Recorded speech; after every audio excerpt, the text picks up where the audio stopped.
We're playing around in a space that's called sin space, and we're kind of observing human ritual, the positive of it, but also the more negative and abstract rituals, and comparing and contrasting those in the same space.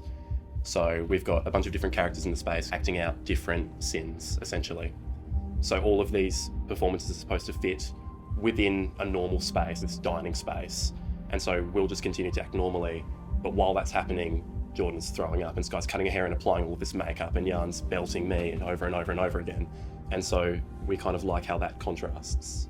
The people who come out for this kind of thing are insane, but it's fantastic. The energy of the insanity is amazing. So just seeing and being a part of that is really interesting.